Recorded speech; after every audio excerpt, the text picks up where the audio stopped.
Hi friends, welcome to workshop Telugu. Friends, ఇప్పుడు చూసేది వచ్చి 150 లీటరు డీ ఫ్రీజరు, అంటే మెడికల్ పర్పస్కి యూజ్ చేసేది అనమాట. దీంట్లో వచ్చి 72 కంప్రెసర్ ఉంది.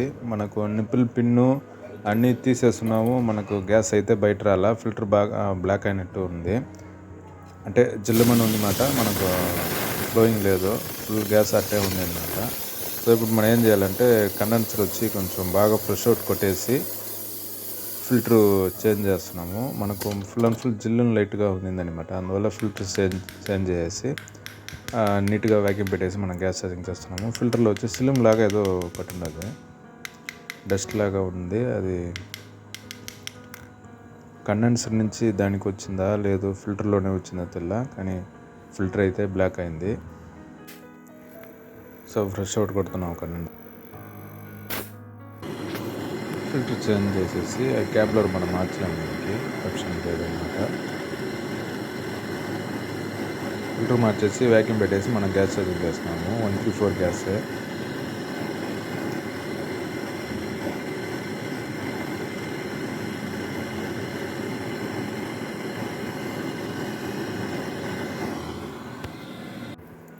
దాదాపు ఒక మైనస్ నుంచి 10 PSC వరకు మనం గ్యాస్ అంటే పెట్టేస్తున్నాం ప్రెజరు. గ్యాస్ ఎక్కించేటప్పుడు మళ్ళీ బ్లాక్ అవుతుంది అనేది గమనించుకుంటూ ఉండాలి, ఒకేసారి ఎక్కించకూడదు. ఫుల్ మనం కావాల్సిన ప్రెజర్ పెట్టిన తర్వాత మనకు బాక్స్లో అయితే, అంటే ఇది ఇప్పుడు మనం పెట్టినది వచ్చి ఒక ఎగ్జాక్ట్ ఒక 10 PSC లెక్క. లోపల అయితే బాగా నీట్గా ఐస్ అయితే వచ్చినది.